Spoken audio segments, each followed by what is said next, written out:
On this episode of Know Your Body, we welcome Koya Webb, wellness and lifestyle coach. You might know her as a yogi, fitness model, spiritual advisor, or track star, but we know her best as a patient. So thanks for coming in. Thanks for having me. Good to see you as always. Thanks, you too. This is so amazing. Oh, thanks so much. Appreciate it. You make it better, so glad to have you here. So one thing that I think our audience would love to know is, you've had an incredible journey, and you're impacting lives on a daily basis now as well, and would just love to know where you were and how you got to where you are. Absolutely. Well, I'll start with the most pivotal point. I think the most pivotal point was when I was running track and field and I got a track injury. So I got a stress fracture in my back. And from that stress fracture, which was the overuse injury, most of us are hard on ourselves. We push ourselves so hard, but we're not giving ourselves enough time to recover. Yeah. So that's what I was doing as like a heptathlete. That's 7 events.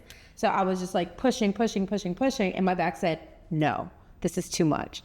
And so when I got that stress fracture, I thought my career was over. But what it led me to was, first finding out it was a stress fracture. So I was so happy for the MRI I got then. It wasn't just a little pain. It was a full-on stress fracture at L4. And so then I went into healing mode. And part of my healing was yoga and swimming. And in yoga, I learned to connect with my breath. And after about 6 months, I started to feel the healing. Tried to go back to the track. It wasn't time yet. So I had to heal for an entire year. And then when I went back to the track, I was so much stronger. I would mentally, spiritually, and physically, because of yoga and swimming and all of my rehab, all of my self-love and self-care, I was a stronger athlete. So I went back, won the conference meet, led my team to its first women's conference title, and I was ranked 13th in the nation. Well, fantastic. And so that's how I really started deep in my journey in yoga and wellness. So I was already an athlete. I was already a certified personal trainer. That's what I chose to do because I love the body and knowing like the science behind how the body works and why it works like it works. But the yoga took me deeper on the spiritual and emotional side, and also it taught me harmony and balance. How long was that journey from injury to recovery to getting back to where you were? It was a year. Okay. So after 6 months, I went back and I tested it out, but it was still this dull ache. And they're like, if it's a dull ache, you're not fully healed, so you got to go heal some more. So it was a full year of rehab before I could fully turn back to the track. Gotcha. Okay. Yeah. That's really interesting. From that step to now. Yeah. So after I healed, I was like, thanks, yoga. A lot of times we do these things that are really great for us, and we say thank you after we've healed, and we don't do it anymore, even though it's strengthened us and we see all the benefits. So I did that.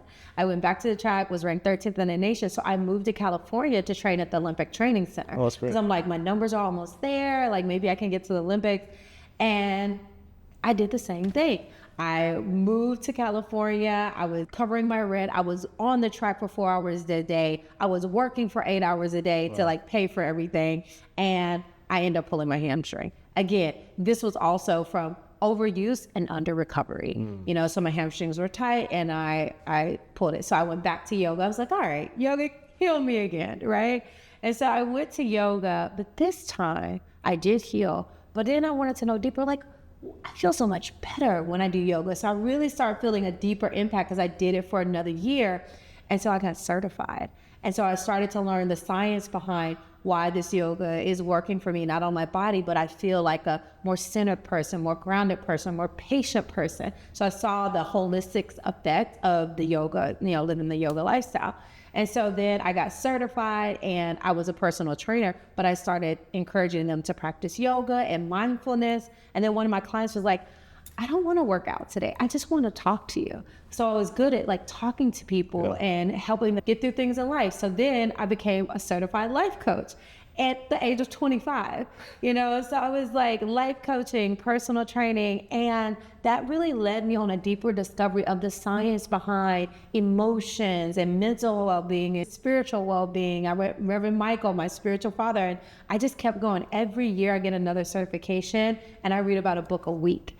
So that's what led me to writing my first book, Let Your Fears Make You Fierce, which I just gave you a copy to, How to Turn Common Obstacles into Seeds for Growth. I healed trauma from my childhood. Like all of these things that compounded and made me stressed out and made me a high achiever, I went back and healed those things, and I just kept growing and expanding. And everything I learned, I shared it with my clients, and I just started building a community. And now I have a big community. I have my own yoga school because I was like, we need to see more women, especially Black and brown women, in the front of the yoga classes. So I started my yoga school, first going to Thailand and Bali and around the world. Oh, very cool. But then when the pandemic hit, I made an online course, fully certified and accredited by the Yoga Alliance. And I've just been helping people learn that holistic well-being. And I was like Koya at 25, but then I started learning way too much of life that I hadn't even lived yet. So it was kind of a lot for me at a young age, even though it was a passion. But I actually returned to that in the last couple of years because I'm still passionate about helping people live a healthy and active lifestyle. One thing that I always find fascinating about you in a very positive way is that when you come in to any room, you light up the room and you have really high energy. And if I talk to you on the phone, high energy, it's always positive, high energy. What allows you to maintain that kind of positive focus? Thank you so much for that. That's such a beautiful compliment. And I think it's really connecting with God.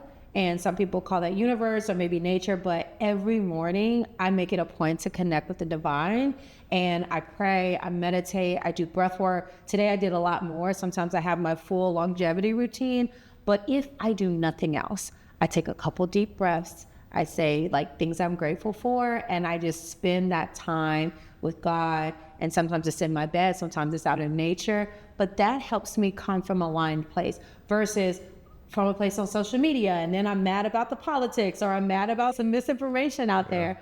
And so I think starting from that grounded place helps me bring my God self or my highest self to anything I enter. And that's the thing I highly recommend for anyone, to start your day inward instead of outward. And so what are some tips for people to start their day inward? What does that entail? I think the number one is just like breath work. I believe breath is spirit, and we have it when we enter this world. We don't need it when we leave. So just sitting up in your bed and just inhale through the nose, exhale through the mouth. Because some of us wake up in anxiety. Our alarm's going off. We're slapping it. We're jamming the coffee. We're going outside. We got to go for a run, and we're pounding. And even though we're doing these wellness things, it's in a space of anxiety, and like it's too rushed, right? So I recommend doing the breath and moving slowly into your morning. Even if you got your routine, move into it slowly and mindfully. So breath work. I also think gratitude, just saying I'm so grateful for my life, made me thinking about things you were grateful for that happened the day before. And then some type of movement, whether it's walking outside and going for a walk or going to the gym or just dancing around your house. That movement is going to get your blood flow stimulated. So I do mindfulness and then movement are my biggest two tips to start. I love that. Do you journal? 100%. In the mornings? I journal in the morning and at night, but like when I'm traveling, sometimes I don't, right? Sometimes I just do like the presence and I speak it. But when I'm at home, I have my whole writer's table. So I journal in the morning and at night. And in the morning, it's usually like what I'm grateful for and my intention for the day. Yeah. And at night, it's like reflecting on what happened through the day. Is it anything that I need to release that I'm holding on to that I do not want to impact my sleep? So if I've had a frustration or maybe some difficulties at work or someone cut me off in traffic, I'm releasing that before I go to bed. That's great. So similarly, I journal as well. It's almost exactly how you said it. In the morning, what am I grateful for? And then what are my goals for the day? And then even reflecting on what did I really appreciate from the day? And the end, what did I learn? That's really beautiful. And I love that you said that, letting go of things before you go to sleep, because if you go to bed with something on your mind, you're not going to be able to get a good night's rest. And so you just want to release it and deal with it the next day. Yeah. I think something else interesting you said is, so I don't use an alarm to wake up. Right. I just let myself wake up when I wake up. Now, that tends to be very early, but because I go to bed early. But I think some folks listening will say, well, there's no way that I need to set an alarm because I got to get up and go to work, whatever. But maybe you're not getting enough sleep, and that's why. And that's what I would argue, right? I think if you go to bed early enough, you'll get your sleep, you'll wake up at a natural time. Right. That's early enough to get things done. And if you do need an alarm because you have a specific job or you have a child or you have a reason where you have to wake up, I recommend the tunes is not just alarm, but maybe some music. Wake up to your favorite song. Different apparatus that wake up with like a little sunlight, and things like that, an easier wake up. Exactly. Versus a very intense and abrupt wake up. Yeah, no, I love that advice. So what else that you've learned over the years have you implemented into your life? Because you do live a very balanced and healthy life. So would love to hear more. Oh my goodness, so much. Like in my first book, Lay Your Fears, Make Your Fears, I wrote like a 4-hour, like it's ideal, like my morning routine, my midday routine, and my evening routine. But what I've learned from my first book that I wrote in 2018 and my second book, which I'm releasing in 2026, Wellbeing Rituals, is that it's good to be very clear and intentional about what you need to do every single day that's going to bring you to your highest and greatest state. Yeah. But also being ritualistic and bringing the sacred into it and moving it into it mindfully versus check, and right. so fast and so intensely is actually going to help you embody it better, and it's going to bring more meaning to it. And it's more likely to be something that you do consistently versus I'm just doing this to lose weight. I'm just doing this for you're like, no, I'm doing this because this is who I am. This is my lifestyle. This is a ritual.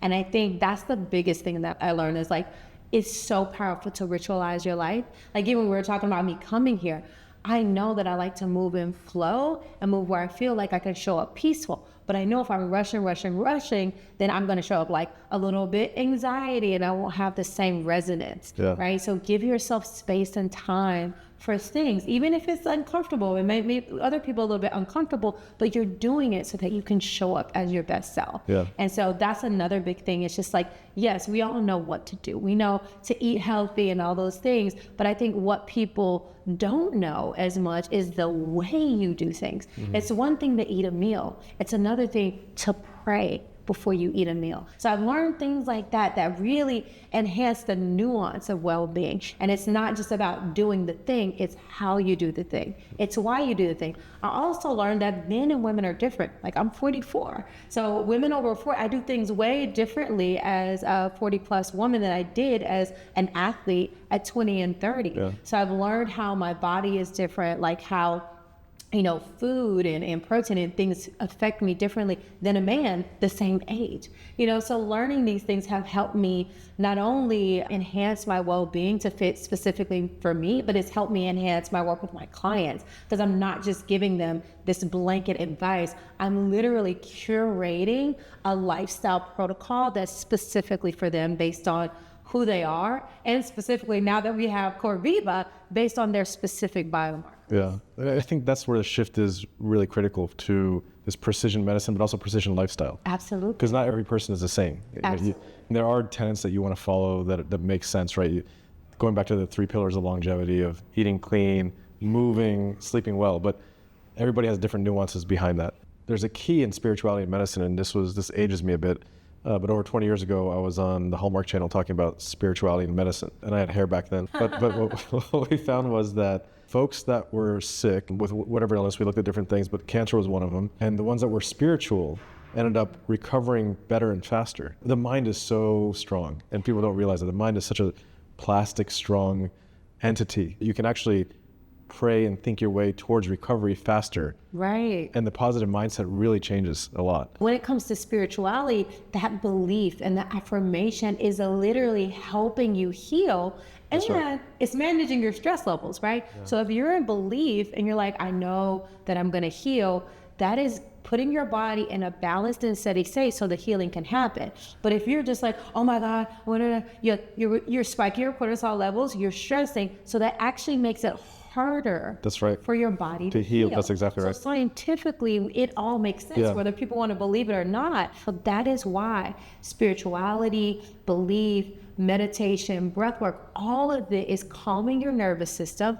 It's putting you into that parasympathetic rest, digest, heal state. And if your body's amped up trying to protect itself, how can it heal? It 100% makes sense why people that pray more, it doesn't matter what religion. Right. And even if you have non-religion, if you believe like, oh, if I'm out in nature, I feel better. And so it is. Yes. And so it is because it is true. If you can find peace in nature, if you can find peace because you wear black every day and it brings you peace, that's going to help you heal faster. Yeah. And it's not the color, it's the fact that it makes you feel calm. Right. And makes you feel peace, and it allows the body, our bodies are brilliant. Our body does have the capability to heal itself if it has the appropriate tools and if it's not in super stress state. So keeping our body and our belief systems balanced is going to help us heal faster. Like you said, the studies have proven it. I was part of those studies. I saw it myself. Absolutely. It really makes a difference. It really makes a difference.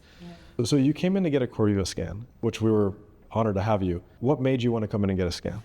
I think your philosophy is so brilliant. Know your body. What I love about the CoreViva scan, it helps you see what's going on inside. And sometimes we have things happen, and to catch it early, because you don't know, the world is becoming so toxic because we're trying to move so fast. So I think it helps empower people by knowing your body and knowing yourself.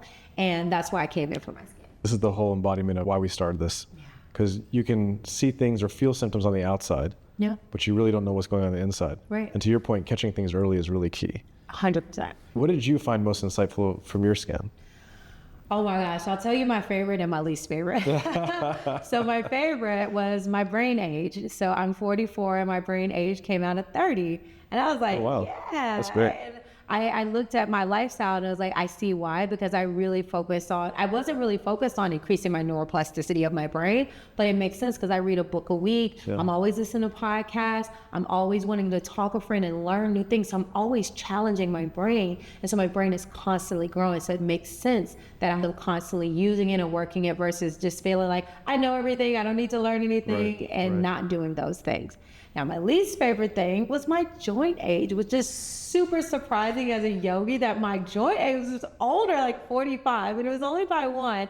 But then I looked at my lifestyle and I was like, okay, what could have affected my joint age? And the biggest thing, because I was doing all the yoga and flexibility, but it was my consumption of fat. Being an athlete, and also after I was an athlete, I was a bodybuilder, and I had very low levels of fat for many, many different years, and that affected my joint health. So now I'm eating more fat, which is also good for fertility, which is also important to me.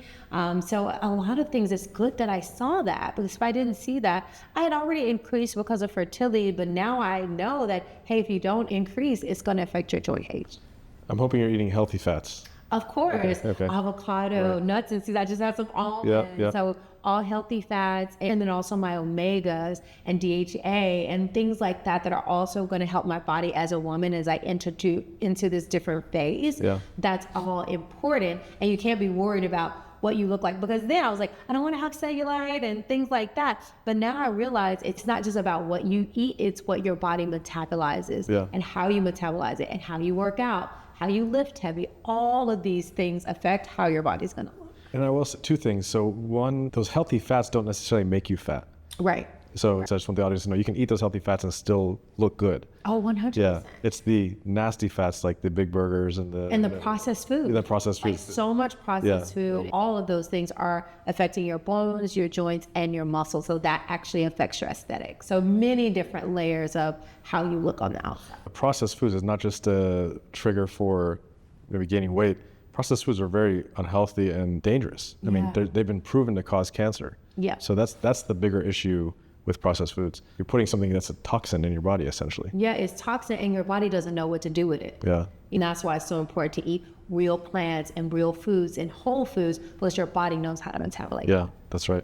Interestingly, a lot of athletes and professional athletes that have come in have typically, I've seen, have an older joint age. Right. And I think part of that is because, being an athlete myself, we spend our youth beating up our bodies. Yeah.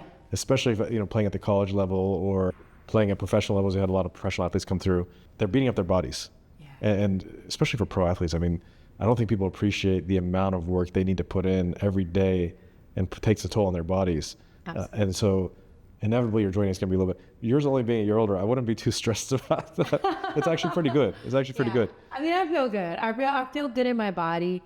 And I think that's the most important thing. Like, even when you get these scans, you don't want to beat yourself up or like overthink a thing. It's just information. Yeah. And it's like, I feel good, I look good. And it's just like, but this is information of things that I might want to look at when I'm building my lifestyle plan for myself. Yep. Or how can I build it differently to continue to make sure I have that in mind. So for instance, especially the way that I work out is different. So I'm not trying to work out like I did for 4 hours when I was an athlete. Right. Like I can actually not beat myself up as much because that's going to increase my joint age. I can actually, I go for 45-minute walks now, and I was just doing a mile a day, but 45 minutes, I walk a little bit longer. And then I'm not just out there just walking, like I'm pairing that with gratitude, or sometimes I'll work and walk, if it's in the middle of the day. And it's just so much nicer. And sometimes you post and walk. I've seen some of you post. I know, yeah. And that's my time to connect with my community. That's great, So I have a lot of purposefulness that I blend into the day, and it helps me get the things done that I need to get Makes done. you more efficient.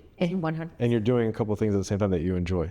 Absolutely. Yeah. And that makes the rituals easier because people are like, how am I going to do all this stuff? It's like, my biggest thing is you have to stack your rituals. That's right. And if you stack them, you're still doing it with ease and flow, but you're stacking the ones that naturally go together. Yeah. And so you can actually get in more that way. How has the CoreViva report and the CoreViva scan changed your habits? For me, it's really changed my habits, like having the CoreViva scan and being able to look at the biomarkers. And also, I completely ruptured my ACL.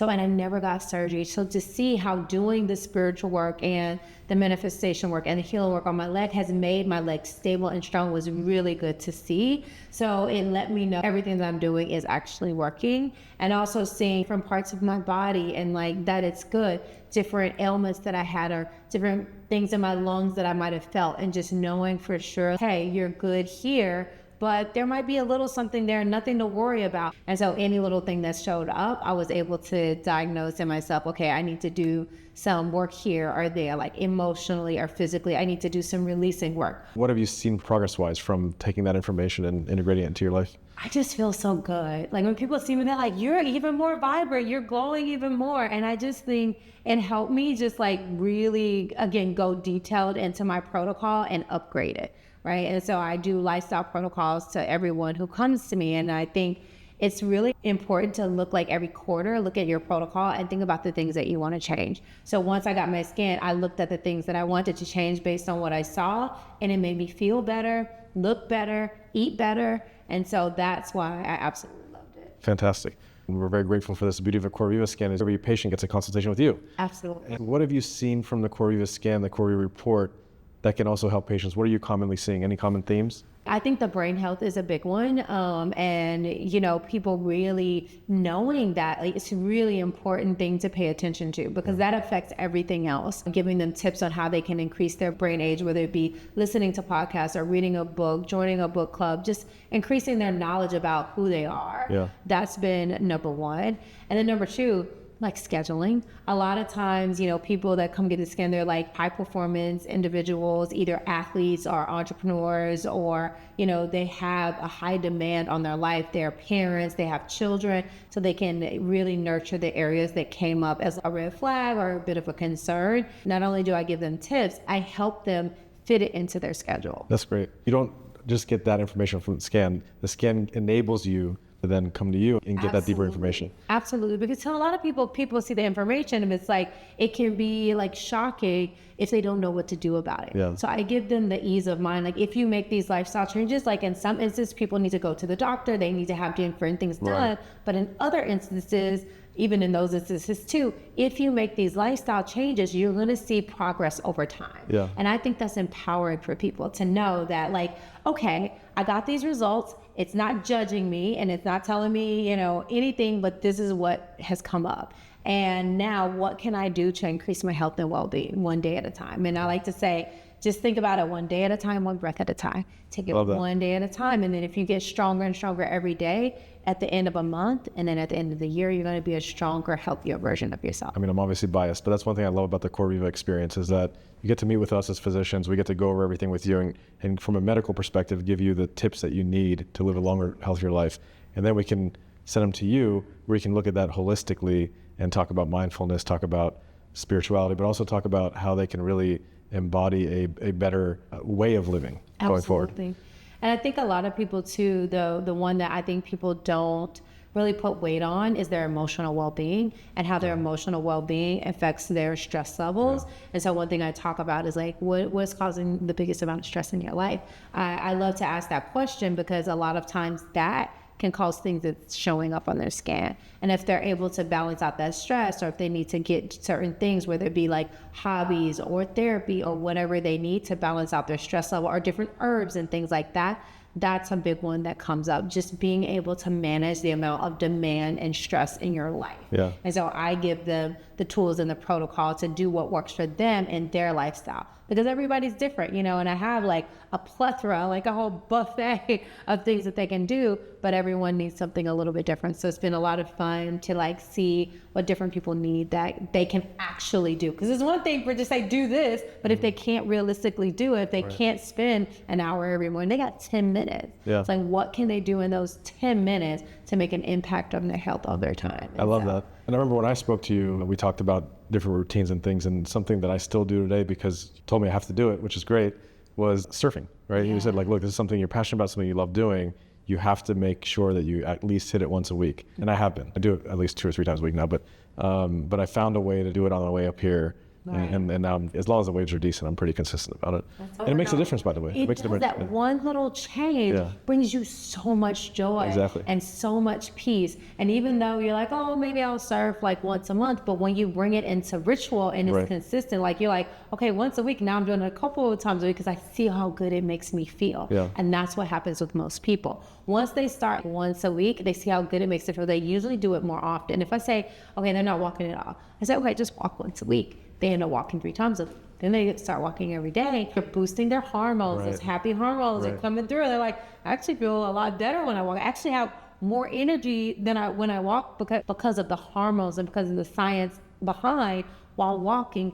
Not only increases your metabolism, increases your happy hormones, and increases your blood flow so that you feel better. So I think when people actually do the work, and me making it very doable for them has been the biggest results that I've seen, is just really breaking it down and making it achievable. I love that a lot. When you have clients come to you, what do you do differently for folks that have had a CoreViva scan versus folks that haven't had a CoreViva scan?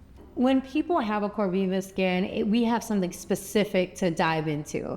So that's even better. When people don't have a CoreViva scan, I'm just talking to them about like how they feel and what they notice within themselves, which is also really good. But when you actually have the scanning, you have the details, it's like, okay, this is not just you feeling like, oh, I have a headache. No, you actually have something going on there. Like, oh, I can't really breathe. No, you might have some nodules on your lungs. And so I think it makes people more proactive and then, actually it makes them more dedicated to actually doing the things they're going to need to do, because they're like, this is showing up. It's not just a feeling, it's real, right? But our bodies tell us naturally. We just don't listen to our bodies. We ignore it. That's right. We ignore our bodies, right? And I feel like the scan is a confirmation of what's going on or if everything is good. Yeah. And I feel like when people have that confirmation, they take their health seriously. Right. Whereas sometimes they're like, yeah, I kind of have a headache, but I just take a pill and it's fine.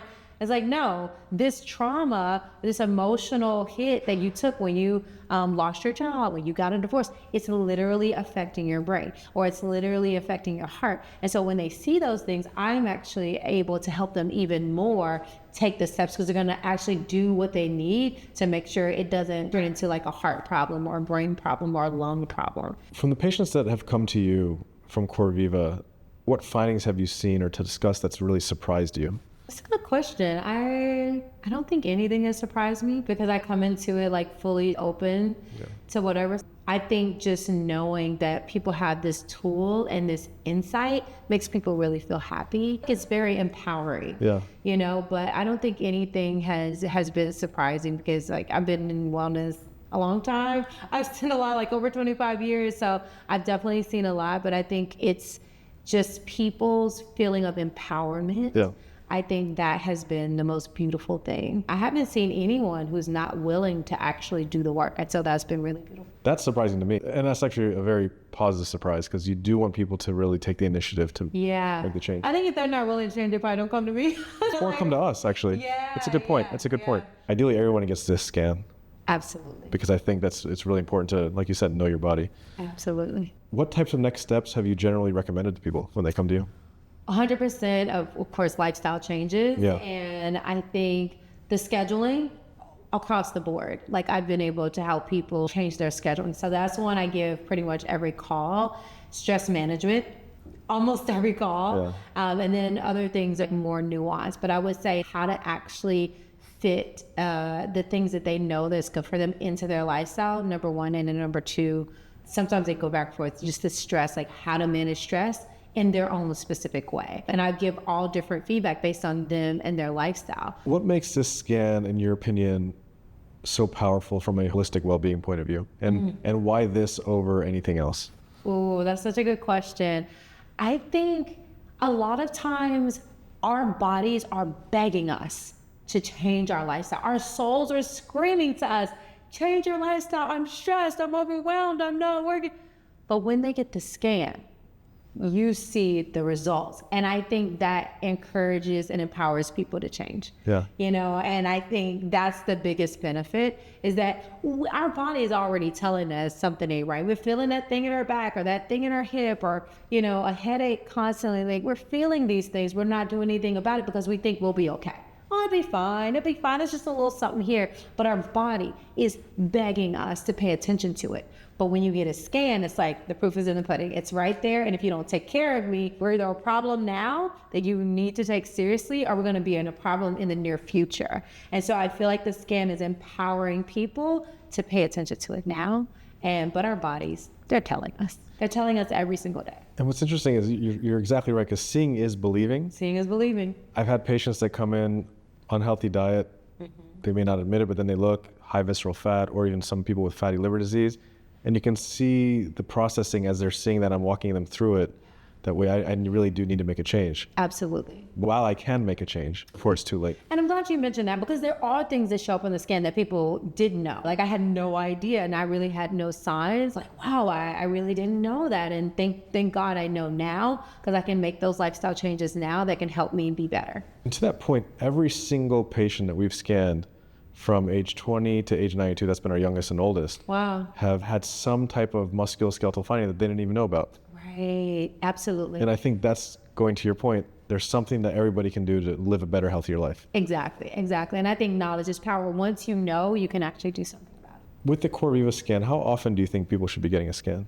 You're the doc on that, but I would say like once a year would be really good, because, we change so much every year. We go through so much every year. I think once a year. Yeah. And the reason is that you have a baseline. Right. And you just want to see how you're progressing beyond that. Is your brain age getting worse? Is it staying the same? Is it getting better? Is your musculoskeletal age changing in ways you want? So it's nice that you have a baseline, and then you can kind of measure your CoreViva score 1 year to the next and see how you're progressing. Because that's a direct correlation with your longevity. Right. And so you really want to make sure that those scores are not changing in the wrong way. Or if they are, at least they meet with me, they meet with you, and they can understand what to do to get back on track. The second thing is, a lot of scary disease doesn't wait. Right. So if I want to wait a few years, it's not going to wait for me. So right. For example, pancreatic cancer, ovarian cancer, there's prostate cancer. A lot of these cancers, especially pancreatic, ovarian, lung cancer, brain aneurysms, fatty liver disease, and a lot of times fatty liver disease is not necessarily from diet. It could be from other things. And so a lot of these things show up not in 4 or 5 years, but show up within a year. Right. And you want to catch it before it gets you. Absolutely. Especially the cancers. And so for me, this should be part of the yearly healthcare screening. You get a physical exam, you get a CoreViva scan. That's the way it should be. That's how I'm going to do it. No, I try to do things like on my birthday. So for me, like every birthday, saying, okay, I'm going to check in with how I'm doing this year is like a really good commitment.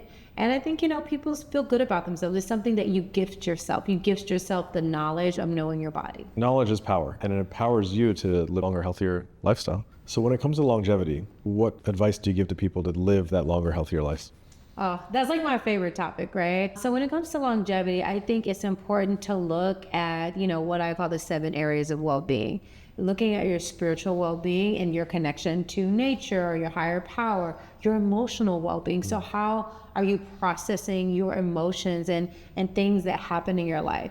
Looking at your mental well-being. Are you working in a place or with a partner that really puts you down? How's your nutritional well-being? So how are you eating and how is that impacting you? Your physical well-being, how are you moving?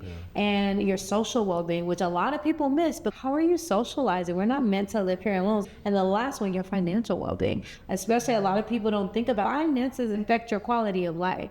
And so I really think when it comes to these 7 areas of well-being, looking at them, seeing where you are and taking steps to improve, that's what I take all of my clients to. Every person that comes to me, I check in and help them by getting them to rate themselves on a scale of 1 to 10, and then do one little thing each month to take it a notch up. And so I think that helps longevity, because longevity is not just your fitness. It's not just how you look. It's not just what you eat.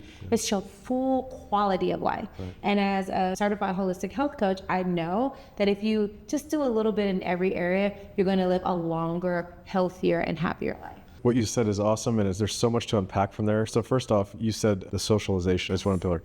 That's really important. Yeah. And if you look at the blue zones in the world where people are living on average age 100 and above, and I call them the 3 pillars of longevity: eating clean, being active, and sleeping well. But then there's this 4th piece that all these blue zones have in common, right, which is sense of community. Yes. It's just such an important piece. Yeah. Because it goes back to you talked about the financial stresses. It goes back to the mental well-being, because physically you want to be well, but mental well-being is just as important. In today's society, I feel like we're becoming more isolated, right? Because all the communications through computer or text. I mean, when we were younger, it's like you go knock on somebody's door to go play. Exactly. Right? When we were kids. Now it's like you don't even talk to anybody on the phone anymore. You just text. It's almost encouraging isolationism. Right. And I think we need to get back to that strong sense of community, because that's really what keeps us energized. And just look at those communities. They're living long because of that. When we're siloed, and that's what happened with the pandemic, it actually negatively affected our well-being. And that's why you see mental health going down. 100%. This is when they're starting to build their personalities and build their emotional well-being. As a child, you're going remote, you lose that sense of community. I mean, you had to, right, for safety reasons, but there's no wonder that there's a down. You take out PE out of the school, like being out in nature and playing together. Yeah. So you disconnect them spiritually and you disconnected them socially. Yeah. So that's 2 hits on really important areas of well-being that we're now seeing the impact of. Exactly. And the other piece that you mentioned from, like the other stressors, if you will. Right. And it goes back to, this is science. Stress causes oxidative damage. Oxidative damage causes aging. Right. And the whole goal of living a longer, healthier life is not to age. I like to say, instead of not to age, we all have to age, is like age well. Age well, yeah. Right? Yeah. Like I'm pro-aging. Yeah. Like age, and I want to look like I'm 20 and 30, But it's aging well, and it, even more than your looks is how you feel. 100%. How you're able to move, how you're able to connect. Yeah. And I think that when we prioritize our well-being, we age well. It goes back to, we spend our 20s, 30s, and 40s kind of beating up our bodies in life. We really should be planning for our 70s, 80s, and 90s. Aging well, I'd love to be that 90-year-old that's still surfing out there. Yes. Right? You're going to be that guy. From your lips to God's ears. But I'd love to have that vision of all of us being able to do that. Like you said, you want to age well. And that's the key. quality of life really matters. And 100%. That's why I think looking at it from a holistic perspective is really important, because the holistic perspective affects your quality of life. Yeah. It's not just like, oh, did you have a job? Were you able to pay your bills? Or are you pretty fit? You could be fit and able to pay your bills, but not connected socially. Right. You can feel lonely. You can have a low sense of self-worth. Right. Even though you, on the outside, you look fit, you might feel like, oh, it's never enough, right? And that goes into mental and emotional well-being. And so that's where I help people a lot, because those are the things they don't see. They might look exactly how they want to. They have the perfect job and the perfect marriage, but they really have a low self-esteem from trauma they've experienced in their lives. I think that piece is a critical piece. Mind is like a muscle. It's not a muscle, right? But it's like a muscle where you use it or lose it, but also if it's doing well, typically your body does better. Absolutely. And so that's a critical component. Absolutely. I have a book club, our Wellbeing Rituals book club, and we read one book a month. And this month we're reading The Body Keeps Score, right? And it just, proves scientifically how when things and traumas impact the body, it doesn't just go away. So I help my clients do transformational letter writing and write a letter to that person or that thing that upset you, so you can release that negative energy and that toxic vibration from your body. Do you have them mail the letter too? Yeah. You do? Oh, No. wow. Oh. You had me on that one. No, you don't have to mail it. And then part of the letter writing is getting out exactly how you feel. And the second part of the letter writing is giving yourself the apology that you might not get from an actual person. There's so many times that I've done this transformational letter writing, and the next day a person will call me and say, hey, Koya, I'm sorry, and actually apologize. It doesn't happen every time. Interesting. But it's happened at least 2 or 3 times where I've done it, and that person is connected enough where they actually reach out to me. Thank you so much for having me. It's been such a pleasure just to speak with you, and it's also just such an honor to be partnered with CoreViva. What you stand for, your philosophy, I think is really helping people not only save lives, but amplify lives and help people have a better quality of life. Thanks. Yeah, that's our goal, right? To help people live longer, healthier lives. That's your goal too. So that's why we're so aligned, that we really just want people to live better lives. That's all we want. And I think we're doing it. Know your body.